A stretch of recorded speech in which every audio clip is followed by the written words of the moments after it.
चाहिए और permanent solution आपके पास एक ही है कि इस नासुर पाकिस्तान को खत्म कर दें, सारा मसला हल हो जाएगा। इसके पीछे के षड्यंत्रकारियों को बख्शा नहीं जाएगा। All those responsible will be brought to justice. ये इसमें कोई शक नहीं है कि दिल्ली के धमाके में पाकिस्तान पूरी तरह इसमें इन्वॉल्व है और ताना बाना जो है वो जाके पाकिस्तान से जुड़ता है। ऐसा क्यों है सर? वो कैसे होगा, कौन करेगा, how will it affect everything, it remains to be seen. Pakistan में आर्मी के हाथ से चीज़ें निकलती जा रही हैं। इन्होंने जो अभी कॉन्स्टिट्यूशनल अमेंडमेंट ला के आसिम मुनीर को इतना स्ट्रॉन्ग करने की कोशिश की, इसका रिएक्शन पब्लिक में बहुत ही ज़्यादा है। तो अब ये शो कर रहे हैं कि नहीं देखो हम हालत जंग में हैं, ऐसे में हमें आर्मी चीफ को स्ट्रॉन्ग करना चाहिए। तो भाई साहब आपको देखना होगा कि जब एक पीस का माहौल चल रहा था, जब आसिम मुनीर आया था तो पीस का माहौल चल रहा था। कोई इतना ज़्यादा पाकिस्तान में भी टेररिज्म नहीं हो रहा था और कोई इतनी चीज़ें भारत में भी कुछ नहीं हो रहा था। ये आसिम मुनीर के आने के बाद पहलगाम होता है, अब ये दिल्ली होता है, पाकिस्तान में टीटीपी की कार्रवाइयाँ बढ़ती हैं। ये क्या है? ये अपनी दुकान चलाने के लिए ये चीज़ें पाकिस्तान को ज़रूरी होता है कि वो ये टेररिज्म को कंटिन्यू करे। चीज़ें जो लिख रहे हैं ना, इनको पकड़ो सख्ती से भाई। आपके पास चाइना का मॉडल मौजूद है। चाइना में किसी की मजा ले जो इस तरह की हरकतें कर जाए, पकड़ के अभी कल एक मिनिस्टर को करप्शन पे फांसी लगा दी।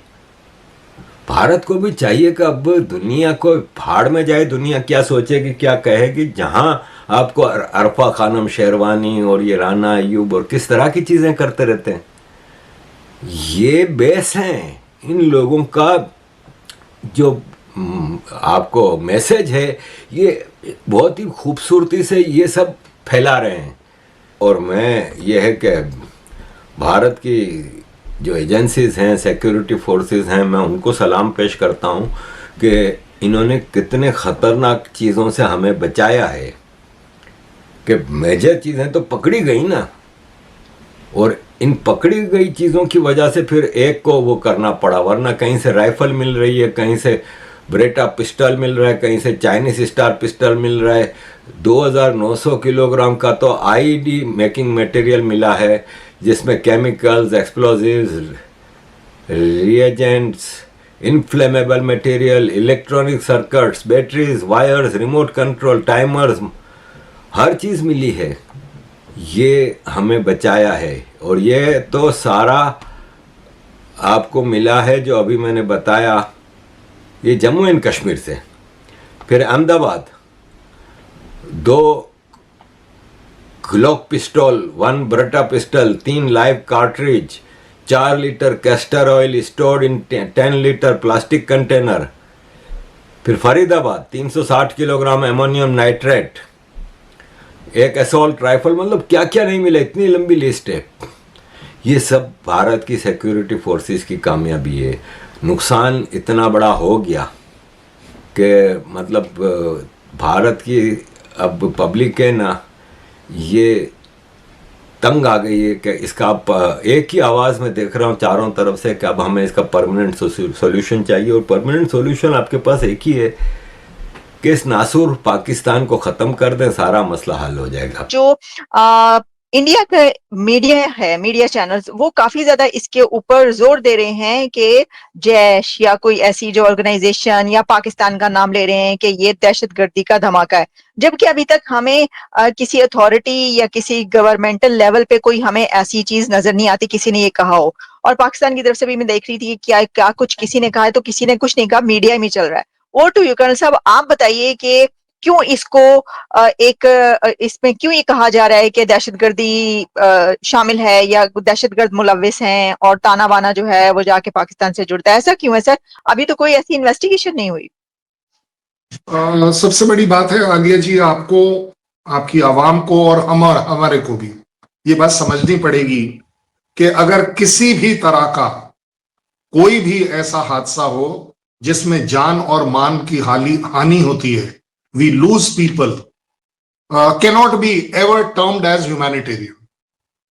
So any death which is taking place because of a blast, and this appears to be a planned blast, जिसको मैं बोल सकता हूं, क्योंकि एक गाड़ी अपने आप में ब्लास्ट हो जाए कोई बड़ी बात नहीं है, एक्सीडेंट माना जा सकता है, बट एक गाड़ी जिसके अंदर अमोनियम नाइट्रेट रखा हुआ पाया गया है कि traces of that is there, तो इसका मतलब है एक गाड़ी के अंदर अमोनियम नाइट्रेट होना is not normal, it just cannot be normal, क्योंकि अमोनियम नाइट्रेट आप क्यों उस गाड़ी में रखेंगे? पहली बात, अगर चलिए मैं मान भी लूं कि अमोनियम नाइट्रेट काम कहां आता है, अमोनियम नाइट्रेट काम आता है माइनिंग इंडस्ट्री में ब्लास्ट करने के लिए, मतलब ये आपके यहां मेरे यहां पूरे वर्ल्ड में सेम है, ठीक है ना, that is one of the uses of that.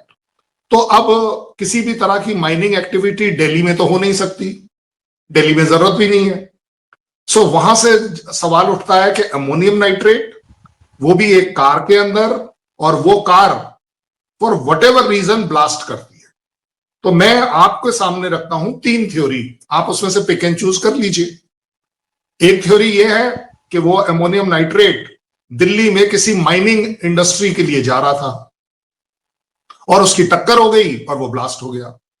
I think आप इस स्टोरी को बाय नहीं करोगे, आप भी बोलोगे नहीं सर ये ऐसा तो लगता नहीं है, क्योंकि माइनिंग इंडस्ट्री दिल्ली में नहीं है, बाय द वे किसी रिमोट एरिया में होती, किसी पहाड़ी एरिया में होती, किसी ग्रेनाइट माइंस में होती, तो मैं समझ सकता हूं। नेक्स्ट पॉसिबिलिटी क्या है कि yes this is just a accident. अगर जस्ट अ एक्सीडेंट होता तो वो जो उस गाड़ी के अंदर का पेट्रोल और सीएनजी है सिर्फ उसी के ट्रेसेस पाए जाते कि yes there would have been no ammonium nitrate, then it would have been a accident, very simple. अच्छा, एक्सीडेंट भी कैसे होता? भाई कोई 2 गाड़ी आपस में कोलाइड करती, कहीं टक्कर लगती, तब होता एक्सीडेंट। तो आई एम वेरी श्योर ये भी नहीं हुआ, और वो भी एक रेड लाइट के पास जहां वो गाड़ी रुकी थी वहां पर ब्लास्ट हुआ है, दैट मीन्स गाड़ी रुक गई। तो ज्यादा बड़ी बात ये भी आ गई कि आप ये वाली स्टोरी में भी एक्सेप्ट करेंगी कि नहीं कर्नल साहब ये एक एक्सीडेंट टक्कर वाला नहीं है, कि 2 गाड़ियों में टक्कर हुई और उनकी दोनों की गाड़ियों की टक्कर इतनी जोर से हुई कि दोनों के अंदर का पेट्रोल जो था वो जल गया और वो एक ब्लास्ट के तौर पर निकल आया।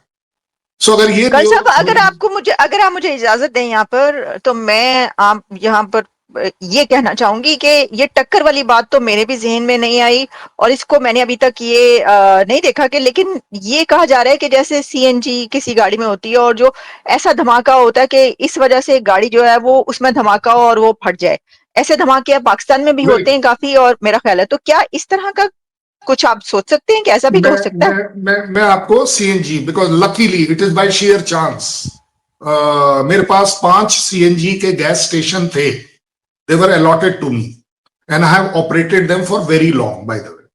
This is just by chance, क्योंकि आपने पूछा है इसलिए मुझे बताना पड़ रहा है। जी जी, I understand CNG very well. CNG अपने आप में एज अ गैस, जो सीएनजी का जो गैस सिलेंडर गाड़ी के अंदर लगाया जाता है, वो वाला जो सीएनजी का गैस स्टेशन है, it is very heavily protected by the way, but protection can go down because of any accident.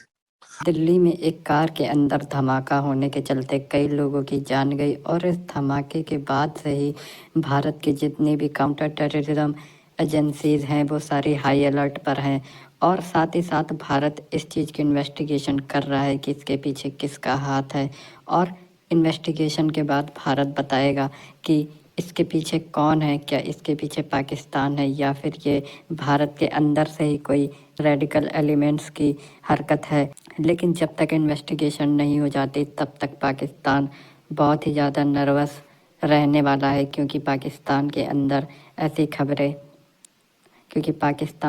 ऐसी चर्चा हो रही है कि भारत ने इस पूरी घटना का जो इल्ज़ाम है वो पाकिस्तान पर लगा दिया है, और क्योंकि भारत ने ये पहले से ही बोल रखा है कि ऑपरेशन सिंदूर अभी ख़त्म नहीं हुआ है, और किसी भी प्रकार का आतंकी हमला अगर भारत के अंदर होता है तो उसका रिस्पॉन्सिबल पाकिस्तान को माना जाएगा और फिर से भारत पाकिस्तान के अंदर अटैक करेगा। इस चीज़ को सोचकर पाकिस्तान काफ़ी नर्वस दिख रहा है, और उन्हें ऐसा लग रहा है कि भारत अटैक कर देगा, क्योंकि भारत की कैपिटल में ये हमला हुआ है जो कि एक बहुत ही बड़ी प्रोवोकेशन है। और इस बात की पूरी उम्मीद भी है कि अगर इसमें पाकिस्तान का हाथ पाया जाता है तो पाकिस्तान को कोई ना कोई जवाब ज़रूर दिया जाएगा मिलिट्री फ्रंट पर। हालांकि अभी भारत सरकार ने कोई भी बयान नहीं दिया है पाकिस्तान के इन्वॉल्वमेंट को लेकर, और ये इंटरोगेशन और इन्वेस्टिगेशन के बाद ही पता चलेगा कि पाकिस्तान का इसमें हाथ है या नहीं।